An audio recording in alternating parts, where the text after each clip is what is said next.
back. You're watching Overdrive. Lamborghini has been steadily upping its presence in India since the VW-owned supercar maker launched its India sales operation in 2013. It started the new year with a bang, launching the 2013 version of the Lamborghini Gallardo. Sandeep Srikanth got his hands on that supercar to bring you this story. Now, in the years that I've worked with Overdrive, I've driven a lot of cars. Some not so fancy, really down-to-earth cars, and I've been lucky enough to drive a lot of fancy, earth-shattering supercars. But very few of those cars have actually managed to make me go weak in the knees. But this is one of those cars. This, ladies and gentlemen, is the all-new for 2013 Lamborghini Gallardo. And today, I'm lucky enough to drive it here at the Buddh International Circuit. And really, won't this car make you go weak in the knees?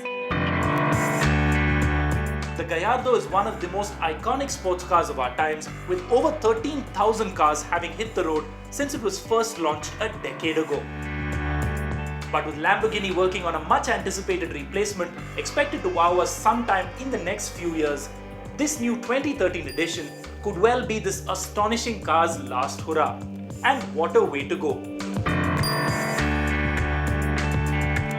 The designers have given the Gallardo the latest Lamborghini styling treatment with its now signature LED lamps front and rear and an even more raked and angular air dam. But the bits that really make bystanders go wow are the new for 2013 Apollo wheels that take your breath away, whether the car's standing still or on the move.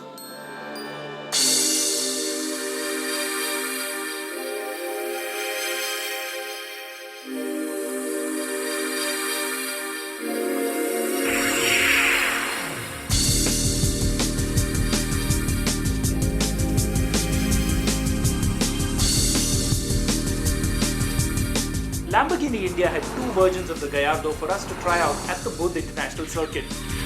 The rear-wheel drive LP 552 and the more hardcore Superleggera LP 574. The choices we have to make, I tell you. Now, the LP 552 can be called the entry-level Gallardo, but more importantly, it is also the purest Gallardo. This is the Gallardo that is perhaps truest to the original essence of what Ferruccio Lamborghini wanted to create. Massive engine, really small, lightweight aerodynamic car, and strictly rear-wheel drive.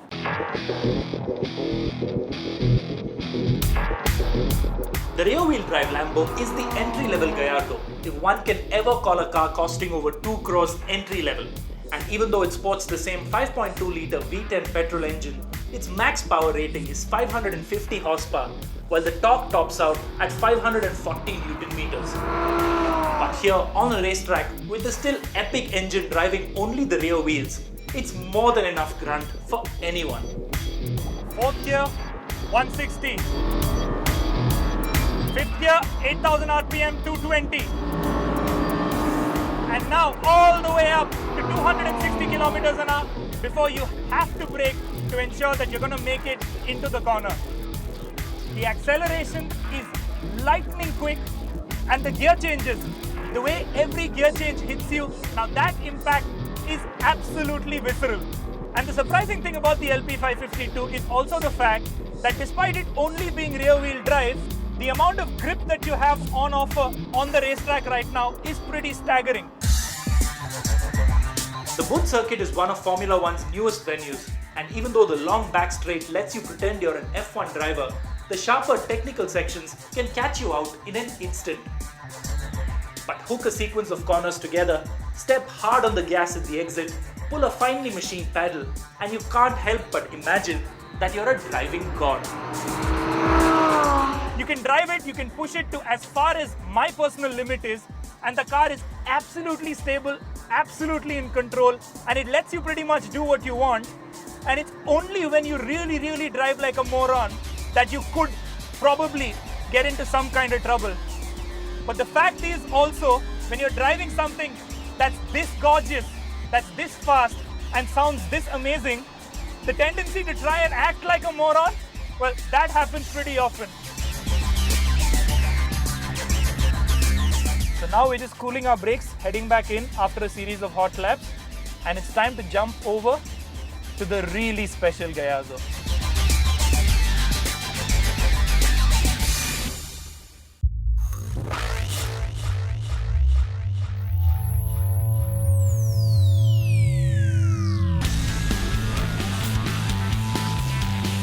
Gallardo Superleggera first debuted in 2007, offering buyers who wanted even more madness, a lighter and purer supercar.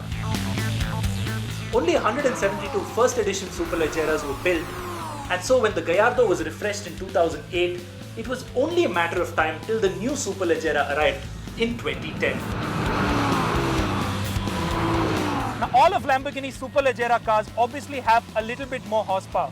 So in this case, this car is up from 560 PS to 570 PS. But more importantly, it's a lot lighter and a lot meaner. So it gets this special, massive rear wing to boost downforce, and it also has these beautiful little touches to the interior, the kind of leather that's used to wrap the steering wheel and in various other bits and bobs around the car.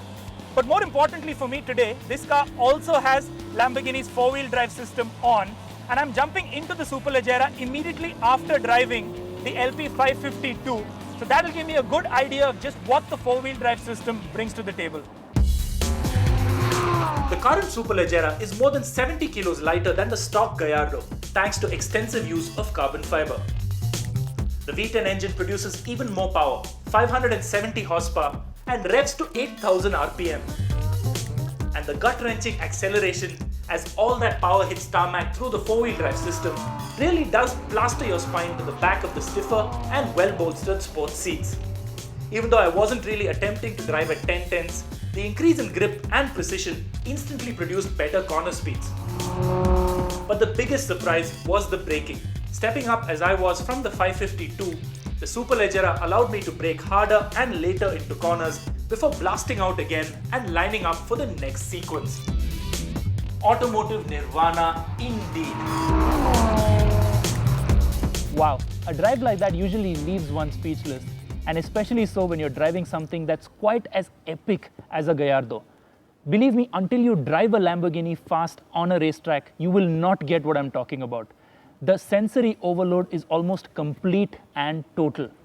And really, that is what Lamborghini is all about. Outrageous, Italian, and complete sensory overload. And really, if you can afford this car, why wouldn't you want one?